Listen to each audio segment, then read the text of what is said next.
여러분을 또 이렇게 일주일 만에 뵈니까 너무나 행복하고요. 오늘 성령 강림 주일인데 우리 안에 계신 성령님으로 인하여 말씀 안에서 영적인 교류가 풍성하게 일어나는 그런 특별한 시간 되시기를 주님의 이름으로 축원을 드립니다. 여러분, 오늘은 성령 강림 주일입니다. 한번 계산을 해보니까 1990년째 되더라고요. 성령 강림하신 지. 여러분, 예수님께서 십자가에서 죽으시고 부활하신 사실을 우리는 믿습니다. 아멘이십니까? 그런데 예수님의 사역은 이 십자가에서 죽으시고 부활하신 것에서 멈추지 않습니다.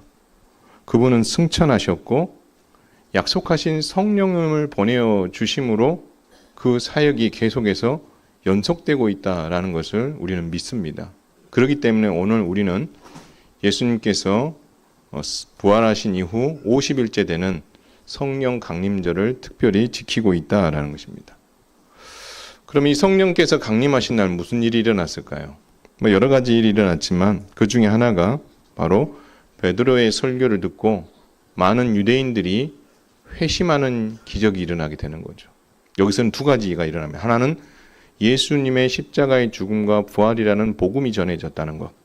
두 번째는 이것으로 인해서 유대인들이 회심하고 교회가 세워지게 되었다라는 것입니다.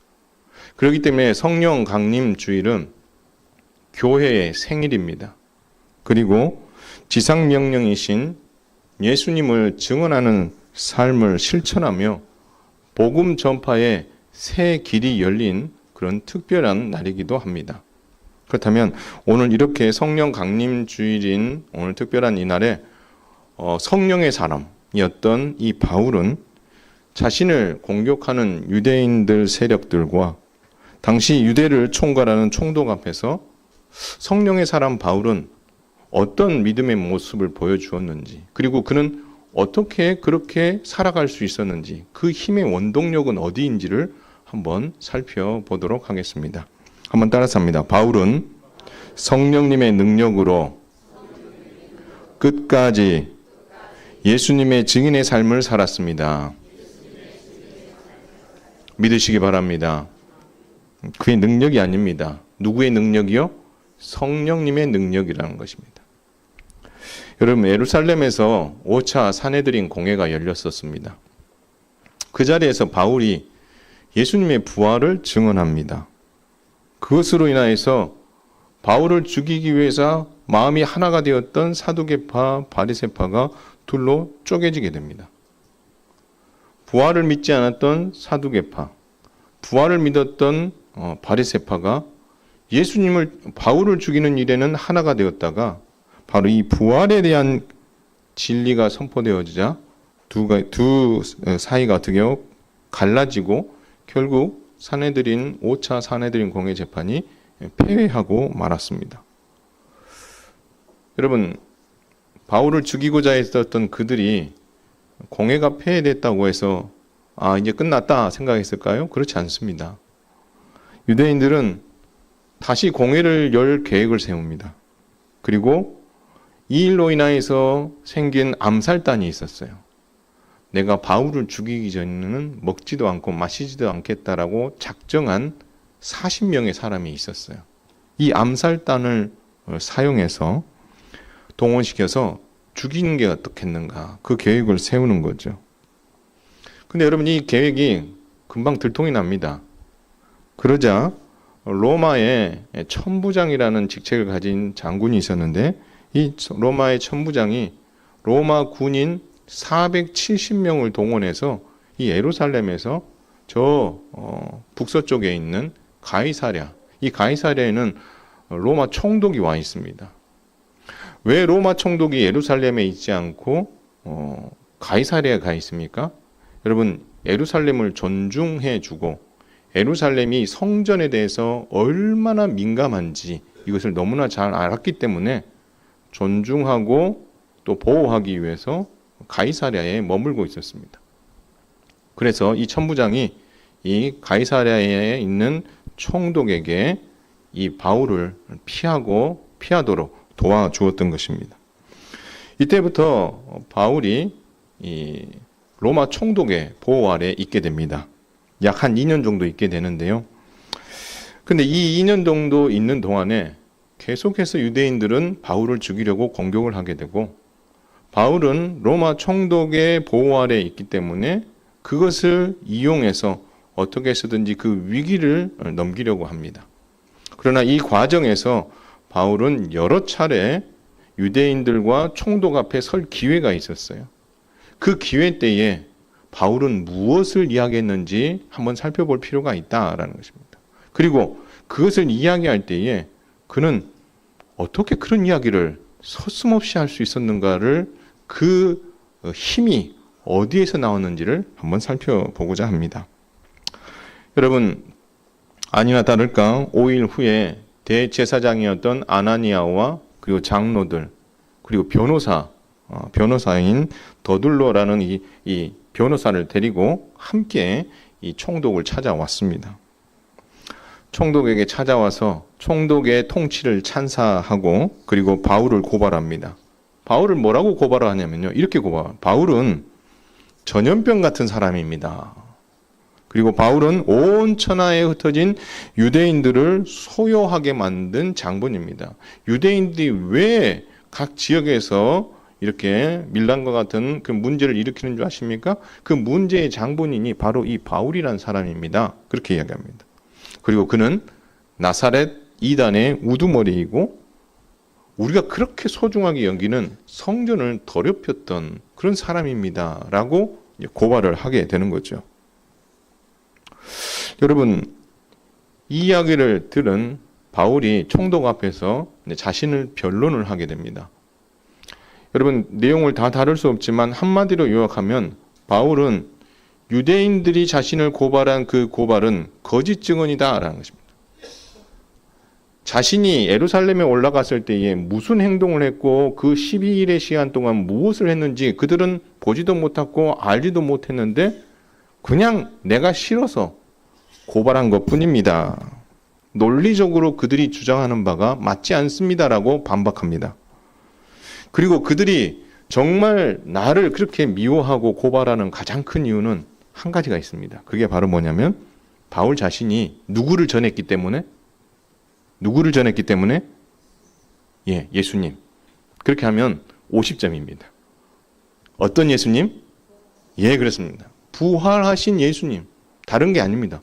부활하신 예수님을 전했다는 그 이유만으로 자신을 지금 고발하고 있는데, 이 문제로는 총독 앞에 제가 설 수 있는, 법정 앞에 설 수 있는 이유가 되지 못합니다라고 바울이 반발합니다. 바울의 주장이 맞을까요? 틀릴까요? 바울의 주장이 맞습니다. 왜냐하면 그들은 실제 바울이 예루살렘에 올라가서 지냈던 12일의 시간 동안 무엇을 했는지 잘 보지도 못했고 알지도 못했습니다. 두 번째, 로마 제국은요, 재판을 하고 법정에 세울 때에 종교적인 문제는 다루지 않습니다. 예수님의 부활과 관련된 건 종교적인 문제입니다. 이것을 가지고 총독 앞에 자신을 고발한다? 이거는 말이 안 되는 거고 재판이 성립되지 않습니다라고 이야기를 하는 거죠. 그러면서 여러분, 이 벨릭스라는 총독인데요. 이 벨릭스라는 총독 앞에서 바울이 아주 담대하게 예수 그리스도의 부활을 증언하게 됩니다. 그리고 바울은 이 바울이 전한 이 도를, 이 벨릭스라는 이 총독은 그 도 좀 특이한데 내가 나중에 기회 있을 때 한번 들어보겠다라고 이야기하면서 이 총독은 바울을 유대인의 손에서 보호해 줍니다. 그런데 여러분, 오늘 성경에 잘 보니까 이 벨릭스가 이 바울을 왜 보호해 줬는지 이유를 한 두어 가지 이야기하고 있는데요. 그 중에 하나는 뭐냐면 돈 때문에 그렇습니다. 누구한테 돈을 받고 싶은 거예요? 바울에게 돈을 받고 싶은 거예요. 어떤 돈이요? 푼돈 아니에요. 바울은 예루살렘에 헌금을 가지고 간 적이 있었잖아요. 그렇죠? 어마어마한 금액을 가져갔거든요. 그걸 다 알고 있어요. 돈이 있을 거라 판단하고 이 바울에게서 이 재판을 좀 잘 처리해 달라라고 뇌물을 받고 싶은 목적이 있었다라고 이야기합니다. 두 번째는 이 바울을 이 가이사랴에 오래 그래도 붙잡고 있으면 누구에게 밉보이지 않는 행동이냐면 유대인들에게 밉보이지 않는 행동이거든요. 그래도 총독이 유대인들인 자신들을 생각해 주고 있기에 어떻게 해서든지 바울을 데리고 있으려고 하는구나. 그래서 한쪽 편에서는 돈을 얻기 위해서, 또 한쪽 편에서는 유대인들의 마음을 얻기 위해서 이렇게 벨릭스 총독이 시간을 보내었다라는 것입니다. 근데 여러분 2년 후에 상황이 달라집니다. 벨릭스 총독이 이제 퇴임을 하고 베스도라는 총독이 다시 부임하게 됐어요.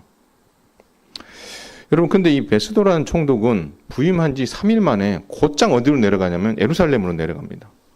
예루살렘에 내려가서 예루살렘 전체를 총괄하고 있는 사내들인 공회원들을 만납니다. 그리고 그들이 힘들어하는 이야기들을 듣고 싶어하고 그들에게 뭔가 도움을 청하기 위해서 가는 거죠. 여러분 그러자 이 유대인들이 또 한 번 기회가 왔다 생각하고 이 베스도라는 총독에게 자신들의 상황을 또다시 이야기하며 재판을 열 수 있는 기회를 달라고 이야기합니다. 유대인들로서 그들은 바울을 다시 한번 고소하였고 사내들인 공회를 열되 예루살렘에 호송시켜서 이 예루살렘에서 그 공회를 열게 함으로 말미암아 열 수 있는 그 기회를 꼭 달라 그렇게 이야기하는 거죠. 근데 그 속셈은 뭐죠? 예루살렘 공회를 열어줄 것을 허락받으면 가이사랴에 있는 바울이 어디로 내려와야 돼요? 예루살렘으로 내려와야 돼요. 그러면 내려오는 그 동안에 호송하고 있는 동안에 어떻게 하겠다는 겁니까? 죽이겠다라는 계획을 가지고 있었던 거죠. 자, 그것을 수용합니다. 자, 그런데 중요한 건 뭐냐면 이 유대인들을 베스도 총독이 있는 가이사랴로 다시 총독이 돌아갔을 때 유대인들이 함께 올라와서 이제 베스도 총독이 연 이 재판에 바울을 초대하게 됩니다. 그리고 나서 베스도 총독이 말합니다. 너희가 바울을 고발했는데 고발할 만한 증거가 있으면 보여라 라고 이야기합니다. 여러분 재판이라는 것은 애들 장난이 아니잖아요. 그렇죠? 이 재판이라는 것은 내가 승소하느냐 패소하느냐, 내가 얼마나 정확한 증거를 가지고 증명해서 내가 무죄인가를 증명해 보여야 되는 거예요. 그러려면 뭐가 제일 중요해요? 증거가 제일 중요해요. 그런데 오늘 성경에 보니까 뭐라고 했냐면 그들은 바울을 고발하긴 했는데 무엇 때문에 고발했는지 증거를 하나도 내보이지 못했다라고 이야기하고 있습니다. 여러분 너무 웃기지 않아요? 참 허술한 사람이에요. 목표는 하나예요. 바울을 죽이겠다는 그 생각밖에 없었기 때문에 그 나머지 것들을 준비함에 있어서 꼼꼼하지 못했던 것 같습니다. 결국 여러분 그 재판 자리에서 바울이 결정을 합니다. 이 지금 베스도 총독하고 이 유대인들이 지금 한 통속이구나. 서로 지금 짜고 치는 뭐라고 하듯이 지금 짜고 지금 나를 죽이기 위해서 지금 짜고 이 재판을 지금 진행하고 있구나라는 그런 확신이 들게 되는 거죠. 그래서 바울이 한 가지를 결정합니다. 여러분 사도행전 25장 한번 펴보시겠습니까? 25장 11절 한번 보겠습니다. 끝부분에 보면 만일이라고 되어 있는 본문이 나오죠. 자, 25장 11절 만일 그 밑에까지 한번 읽겠습니다. 시작. 만일 이 사람들이 나를 고발한 것이 다 사실이 아니면 아무도 나를 그에게 내어줄 수 없나이다. 내가 가이사께 상소하노라. 여러분 앞에 말 맞는 말이죠. 나를 고소는 했지만 고소할 증거가 아무것도 없다면 나를 유대인들에게 내어줄 수 없다라고 못 박습니다. 그리고 나서 더 이상 이 재판은 안 되겠다 판단을 하고 바울이 결정한 게 바로 이겁니다. 내가 가이사께 상소하노라. 이 말은 뭐냐면 여러분 로마 시민권자들이 가지고 있는 특권 중에 하나가 재판을 황제에게 받을 수 있는 특권이 있었어요. 일반인들은 받을 수 없어요. 근데 누구만 받을 수 있어요? 로마 시민권자만 그 일을 할 수가 있어요. 그래서 바울이 말합니다. 로마 시민권자로서 나 당신이 주재하는 이 재판 부당하다고 판단하기 때문에 더 이상 이 재판을 당신에게 받을 의향이 없다. 나는 로마 시민권자로서 황제에게 재판을 받고 싶다. 그렇게 상소를 하게 된 거죠. 여러분, 이 일로 인하여서 머리가 아파진 사람이 한 명 있습니다. 누굴까요? 베스도 총독이 머리가 아픈 거예요. 여러분, 왜 머리가 아팠냐면 황제에게 재판을 요구했으면 황제에게 고소장을 올려야 되고 무슨 이유 때문에 고소를 했습니다라는 고소할 내용이 싹 기록이 돼야 되는 거예요. 근데 지금 앞서 고소는 누가 처음에 했었죠? 유대인들이 했었는데 그 고소의 내용과 근거가 빈약한 거예요. 뭐라고 황제에게 재판을 받겠다고 했는데 그 고소한 근거를 쓰려고 하니까 근거를 쓸 만한 게 하나도 없는 거예요.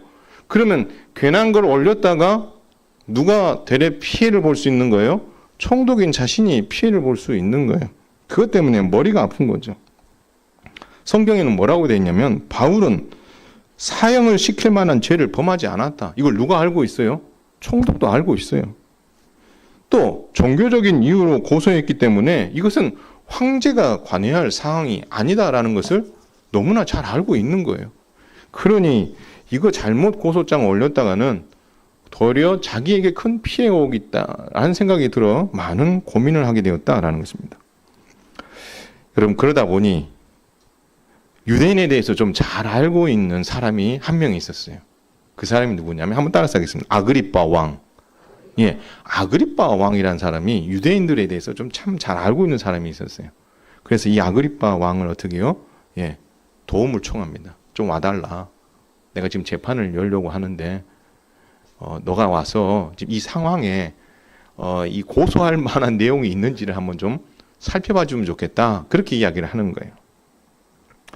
자, 재판이 열렸습니다. 그 자리에는 베스도 총독도 있고 그리고 아그리빠 왕도 있고 베니게라는 사람도 와 있습니다. 그래서 지금 바울이 주장하는 그 변론의 핵심이 무엇인지, 그리고 그가 지금 가이사 황제에게 재판을 청구했는데 어떤 내용으로 청구하는 게 맞을지 같이 그 재판을 듣게 되는 거죠. 변론을. 그때 이렇게 이야기합니다. 바울은 당신들은 하나님이 죽은 사람을 살리심을 어찌하여 못 믿을 것으로 여기시나이까? 왜 하나님께서 죽은 자를 살릴 수 있는 분이라는 것을 믿지 못합니까? 우리 하나님께서는 십자가에 못 박혀 죽으신 이 예수님을 3일 만에 다시 살리신 분이십니다. 그러면서 말합니다. 저도 한때는 그것이 믿어지지 않았습니다. 그래서 예수 믿는 사람들을 죽이는데 제가 앞장을 섰고요.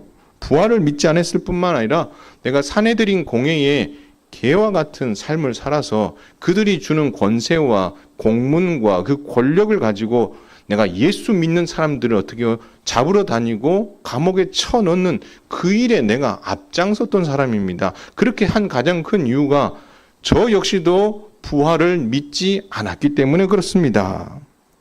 그런데 제가 다메섹 도상에서 다메섹에 예수 믿는 사람을 잡으러 가다가 부활하신 예수님을 만났습니다. 그리고 나니 그 부활이 믿어지더군요. 그리고 나서 지금까지 제가 이방인의 사로서 예수 그리스도께서 십자가에서 죽으셨을 뿐만 아니라 하나님께서 3일 만에 다시 살리셔서 부활하셨다는 그 사실을 전하는 일에 제가 지금까지 예수님의 증인으로 살았습니다. 여러분, 그래서 바울이 이 증언의 맨 마지막 결론으로 사도행전 26장 23절에 이런 표현을 합니다. 그리스도는 고난을 받고 죽은 자들 가운데서 제일 먼저 부활하시어 이스라엘 백성과 이방인에게 구원의 빛을 선포하신 분이십니다.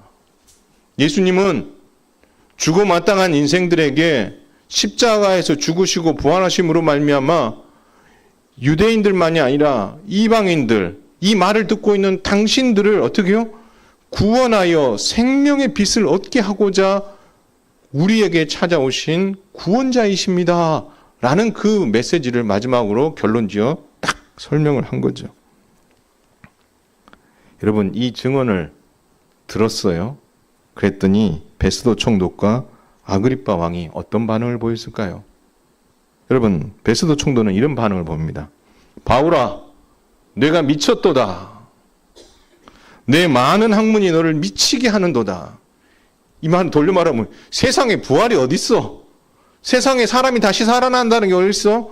네가 너무 많은 것을 학문을 공부하다 보니 너가 미친 거구나 이렇게 이야기를 하죠. 그랬더니 바울이 말합니다. 내가 미친 것이 아니요 참되고 온전한 말을 내가 할 뿐입니다. 아그리빠 왕이여, 당신은 선지자를 믿지 않습니까? 그렇다면 내가 무엇을 말하는지 알지 않습니까? 라고 화살을 누구한테 돌리냐면 아그리빠 왕한테 돌립니다. 그랬더니 아그리빠 왕이 이런 말을 해요. 내가 적은 말로 나를 권하여 그리스도인이 되게 하려는 거야. 네가 방금 말했던 그 짧은 그 말로 나를 그리스도인 되게 하려고 하느냐? 나를 현혹시키지 마. 그렇게 이야기하는 거예요. 그랬더니 바울이 얼마나 답답했겠어요. 바울이 말합니다. 말이 적으나 많으나 당신뿐 아니라 오늘 내 말을 듣는 모든 사람도 다 이렇게 내가 결박된 거 외에는 나와 같이 되기를 하나님께 원하노다. 이 말이 무슨 말이죠? 당신들은 나를 결박시켜 이 앞에 나왔고 당신들은 결박되지 않은 사람이라 당신들은 자유인처럼 보이고 나는 묶여있는 사람처럼 보이죠. 그러나 내가 묶여있는 것 이외에 내가 예수 그리스도의 십자가의 죽음과 부활을 믿음으로 말미암아 하나님의 자녀가 된 이 놀라운 사실, 이 사실을 비록 묶여있지만 당신들도 그 사실을 믿고 하나님의 자녀가 되기를 바랍니다 라고 이야기하는 거죠. 나는 묶여있지 않은 당신들이 하나도 부럽지 않습니다. 나는 묶여있다라고 내가 낙망하거나 실망하지 않습니다. 왜요? 내 안에 누가 계시기 때문에. 예수 그리스도가 계시고 십자가의 죽으심과 부활이 믿어지기 때문에 나는 당신들이 오히려 더 불쌍하게 보입니다. 이렇게 말하고 있는 거죠. 결국 여러분 베스도 총독도 그렇고 이 아그리빠 왕도 바울에게서 사형을 내릴 수 있는 어떤 근거도 찾지 못합니다. 그리고 결박당할 어떠한 행위를 하지 않았다는 것을 압니다. 그럼에도 불구하고 어떻게 해요?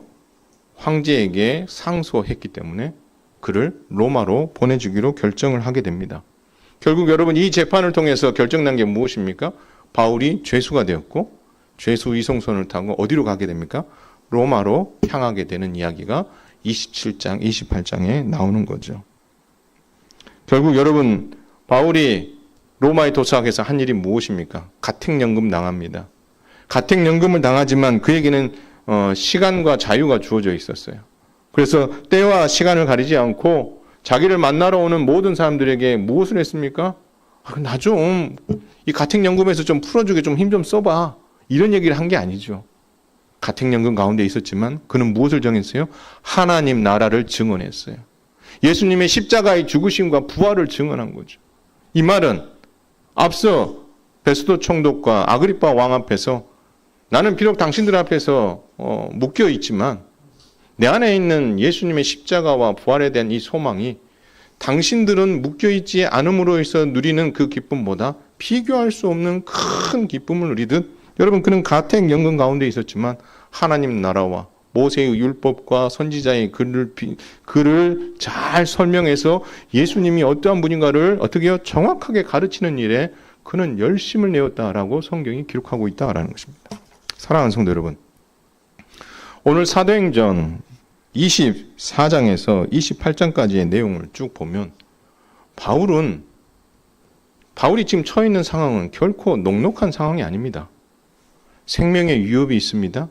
자신에게 어떻게 해서든지 돈을 뜯어내려고 하는 사람, 어떻게 해서든지 유대인에게 마음 맞추려고 하는 사람, 어떻게 해서든지 유대인의 마음을 쏙 들게 하기 위해서 바울을 죽여볼까, 그렇게 혈안이 된 사람들 앞에 있는데도 불구하고 바울은 뭘 하고 있는 거예요? 그곳에서 오직 예수 그리스도의 십자가와 부활만을 전하고 있더라라는 것입니다. 여러분 벨릭스 총독이든 베스도 총독이든 아그리빠 왕이든 그는 그들 앞에 섰을 때에 단 한 번도 쫄지 않았습니다. 단 한 번도 주눅들지 않았습니다. 그들 앞에서 담대하게 변론했습니다. 그 변론의 내용은 바로 예수님의 십자가의 죽으심과 부활이었고 예수님께서 유일한 우리의 구원자이시고 예수님께서 우리의 메시아가 되시고 예수님께서 우리의 그리스도이심을 증언하는 일을 주저하지 않고 있다라는 것입니다. 그렇다면 바울은 어떻게 이런 위기 속에서도 예수님의 십자가와 부활을 전하며 이방인의 사도로서 예수님의 지상명령을 전할 수 있었을까요? 열심히 특심이어서? 예, 맞습니다. 열심히 특심이어서 되고 있죠.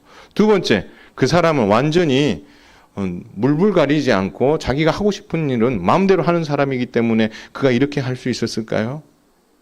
아닙니다.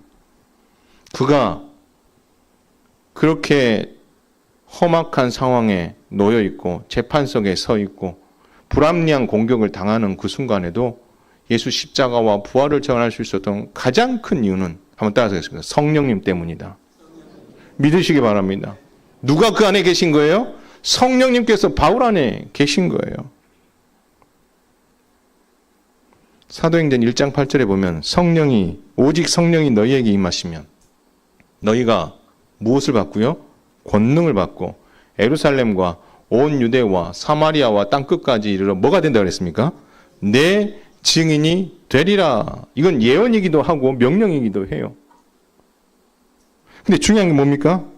그들이 예루살렘과 온 유대와 사마리아와 땅끝까지 이르러 예수의 증인이 되는 그 일을 할 때에 하나님께서 그 증인의 삶을 살아야 된 교회와 사도들에게 무엇을 주셨다고 이야기합니까? 오직 성령이 너희에게 임하시면, 그리고 그 성령의 능력을 받아서 그 증인의 삶을 살 수 있다라고 말하고 계신 거죠. 여러분, 이 이야기가 있고 나서 10일 후에 성령이 실제 마가다락방에 임했고, 그 마가다락방에 임함으로 말미암아 그 안에서 함께 기도하고 있던 이들이 성령의 충만함을 받고, 그 대표 주자인 베드로가 나와서 유대인들 앞에서 뭘 전했습니까? 다른 거 전하지 않았잖아요. 딱 한 가지 전했어요.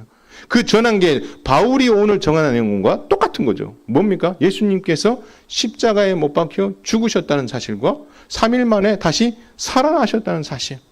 그것을 유대인들에게 말합니다. 너희가 십자가에 못 박은 그 예수를 하나님이 다시 살리셔서 주와 그리스도가 되게 하셨느니라. 할렐루야. 여러분, 그 메시지가 여러분 그 유대인들의 심령에 선포되어지는 순간 그들에게 어떤 변화가 일어나죠? 옷을 찢고 우리가 어떻게 하면 좋고 라고 고백했을 때에 예수를 믿고 회개하고 예수를 믿고 성령을 받으라. 그렇게 선언함으로 그들에게 성령이 임함으로 하나님 그곳에 뭐가 세워진 거예요? 교회가 세워진 것 아니겠습니까? 근데 그 성령이 임한 사건은 여러 번 일어나는 사건입니까? 아닙니다. 단회적인 사건이야. 다시는 오늘 그 사도행전 2장에 나오는 성령이 강림하신 그 사건은 그 사건 이후에 단 한 번도 이 땅에 다시 일어날 사건은 아닙니다. 그러나 우리가 예수 그리스도를 믿게 되는 것도 누구 때문이에요? 여러분이 믿음이 좋아서 생기는 게 아니에요.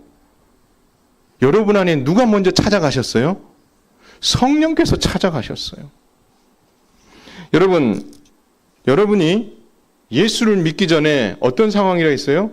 보지도 못하고 듣지도 못하고 알지도 못할 뿐만 아니라 알려고도 하지 않는 상황이에요. 어둠 그 자체입니다. 그런데 그런 우리가 예수님을 믿는다고요? 그건 불가능한 거죠. 무언가 바깥에서 어떤 영향을 주지 않으면 우리는 스스로 그것을 해나갈 수 있는 상황이 아닌 거죠. 그래서 우리가 예수 그리스도를 주로 고백하고 십자가와 부활을 믿을 수 있는 믿음이 우리 안에 생긴 것은 우리의 무언가 노력에 의해서 생긴 것이 아니라 성령께서 우리에게 찾아오셨기 때문에 가능한 줄 믿으시길 바랍니다. 그래서 내가 예수님을 믿고 구원받았습니다. 이 말이 반은 맞고 반은 틀린 이유가 뭐냐면 내가 그 예수를 믿게 된 것은 내 의지로 믿어진 게 아니라 누가 먼저 찾아오셨기 때문에 믿게 된 거예요? 성령님께서 우리 가운데 찾아오셨기 때문에 믿게 된 거예요. 그러므로 우리가 예수 그리스도를 주로 고백하는 것은 온전히 하나님의 뭐예요? 은혜예요. 은혜. 다시 말해서 오늘 바울이 벨릭스 앞에서, 베스도 총독 앞에서, 아그리빠 왕 앞에서, 그 유대인들 앞에서 예수님의 십자가와 부활을 그렇게 담대하게 전할 수 있었던 것은 그 사람이 원래 담력이 세서 그런 것도 아니고요. 원래 열정이 남다랐던 사람이었기 때문도 아니고요. 그분 안에 누가 계시기 때문에? 성령님이 계시기 때문에 가능했었던 이야기다라는 거죠. 결국 성령님의 이 권능은 바울을 끝까지 예수님의 증인으로 살게 하는 원동력이었다는 사실을 믿으시기를 주님의 이름으로 축원을 드립니다. 바울의 심령에 내주하고 계신 성령님. 그분께서 능력으로 함께 하시고 능력을 주셨기 때문에 그가 그렇게 할 수 있었다라는 것입니다. 사랑하는 성도 여러분, 성령 강림주의를 맞이해서 저와 여러분은 무엇을 구하고 싶으십니까? 여러분이 그리스도인으로 살아감에 있어서 가장 필요한 게 무엇일까요? 물론 하나님의 말씀을 여러분 읽고 배우고 그래서 깨달은 것도 필요해요. 그러나 그 깨달음 안에도 누가 도우시는 거예요? 성령님이 도우시는 거 있죠. 그러나 우리가 그리스도인으로 살아가는 데서 가장 우리에게 힘이 되고 원동력이 되는 것은 한번 따라서 하겠습니다. 내 안에 계신 성령님 때문이다. 믿으시기 바랍니다. 성경 구절을 한번 찾겠습니다. 요한복음 14장입니다.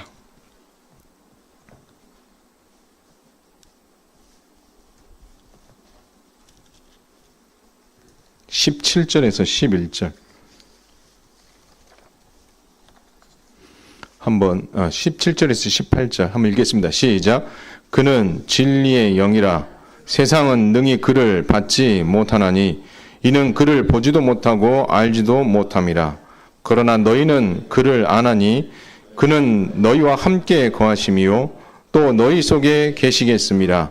내가 너희를 고아와 같이 버려두지 아니하고 너희에게로 오리라. 너희에게 오리라. 예수님이 오신다는 말이기도 하지만 누가 오신다는 거예요? 성령께서 오신다는 거예요. 오셔서 어떻게 하시겠다는 거예요? 여러분과 함께 거하고 여러분 속에 계시겠다라고 말씀하고 계신 거예요. 여러분 예수 그리스도를 믿음으로 말미암아 하나님 나라 백성된 이들에게는 성령이 거하시는 줄 믿으시기를 바랍니다.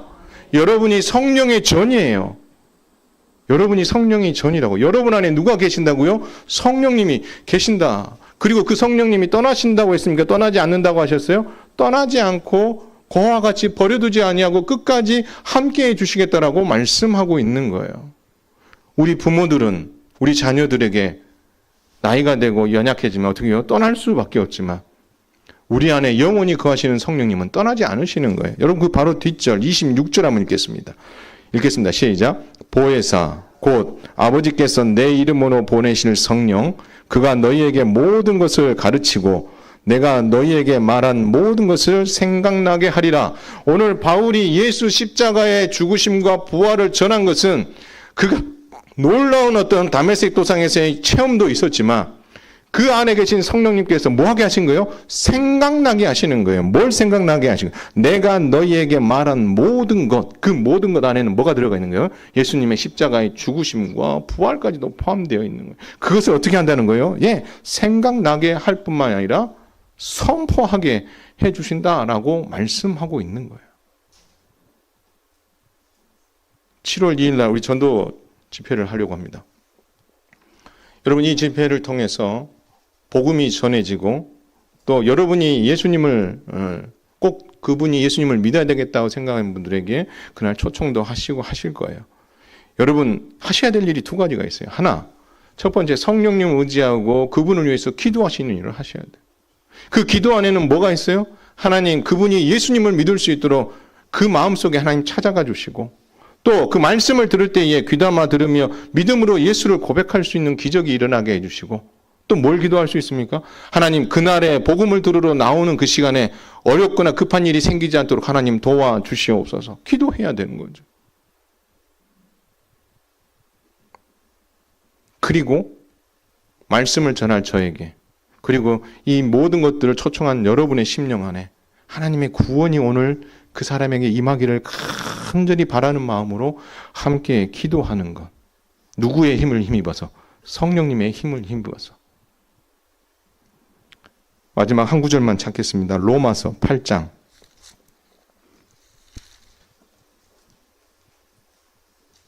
26절, 27절 한번 읽겠습니다.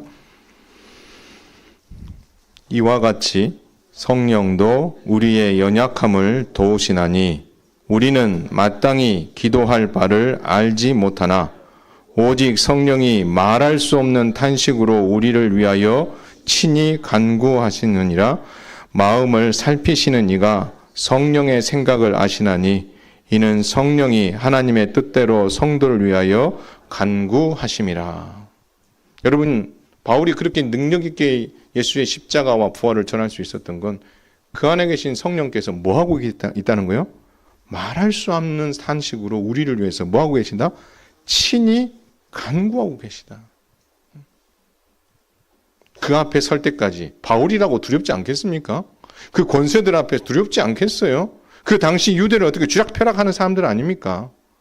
근데 그가 그 앞에 서는데 전혀 두렵지 않고 설 수 있었던 것은 그가 지금 무엇을 말해야 될지 생각나도록 친히 기도하고 간구하시며 도우시고 계신 성령님이 계시고, 또 무엇을 말해야 될지 생각나게 하시는 성령님의 능력이 있었기 때문에 그가 그 일을 할 수 있었다라는 것입니다. 따라서 성령 강림 사건은 그 어떤 사건보다도 예수님을 믿는 우리에게 큰 위로와 힘이 되는 줄 믿으시길 바랍니다. 여러분 안에 성령님이 계십니다. 그분이 여러분을 끝까지 도우십니다. 그리고 여러분이 어느 곳에서든지 예수 믿는 그리스도인으로 살아감에 있어서 해야 될 말과 또 하지 말아야 될 말과 해야 될 행동들을 생각나게 하시고 하게 하시는 그 능력을 여러분에게 주심으로 말미암아 내가 예수님을 믿고 십자가에 죽으신 그분이 부활하셨다는 사실을 전하는 그것이 부끄럽지 않게 만들며 그것을 증언함으로 말미암아 구원이 임하는 기적을 보게 하시는 일도 누가 하시는 일이에요? 성령님이 하시는 일이다. 7월 2일 전도축제를 위해서 우리가 기도하면서 이 성령님을 기대하고 기도했으면 좋겠습니다. 우리가 많은 것을 준비하는 것도 정말 중요해요. 식탁도 잘 준비하고 여러분이 환영하는 기쁜 마음으로 환영하는 것도 중요하고, 그러나 여러분 가장 중요한 것은 그날에 선포되어질 그 메시지 가운데에 성령의 능력이 함께 하시고 찾아올 그들의 심령 가운데 성령이 찾아가 주심으로 말미암아 저들이 앉아있기만 한 것이 아니라 그들의 마음의 문이 열려 성령 하나님으로 인하여서 그 복음이 귀에 들어오고 그것이 믿어지는 기적이 일어나고 그런 어떤 역사가 일어나려고 한다면 뭐가 전제되어야 된다고요? 바로 성령님을 의지하고 기도하는 것이 전제되어야 된다라는 거죠. 그래서 전도팀도 그렇고요. 성도님들도 수요 예배에 나오셔서 같이 기도했으면 좋겠어요. 하나님이 기뻐하실 것 같아요. 다른 것 준비하는 것도 열심히 하시는 것도 중요하지만 이 문제를 놓고 하나님 앞에 나와서 같이 기도하는 것, 그 하나님이 가장 기뻐하시지 않겠어요? 영혼을 사랑하는 그 마음 성령께서 주심에 여러분이 함께 기도함으로 말미암아 그 결실을 보면서 야, 하나님이 정말 하셨습니다. 내 안에 계신 성령께서 그 일들을 행하게 하셨군요. 하나님께서 저들의 심령 가운데 찾아가 주셔서 그 기적이 일어나게 되었군요. 라는 고백을 우리는 하게 될 것입니다. 우리가 이렇게 많은 사람을 초청했습니다가 아니라 하나님께서, 성령님께서 그 일들을 행하셨군요. 라는 고백을 할 수 있게 된다면 우리 하나님의 마음이 얼마나 기쁘실까 한번 생각해 보고 우리가 다시 한번 기도의 자리에서 정말 이 일에 한번 집중하는 그런 시간들을 갖게 될 수 있기를 주님의 이름으로 축원을 드립니다.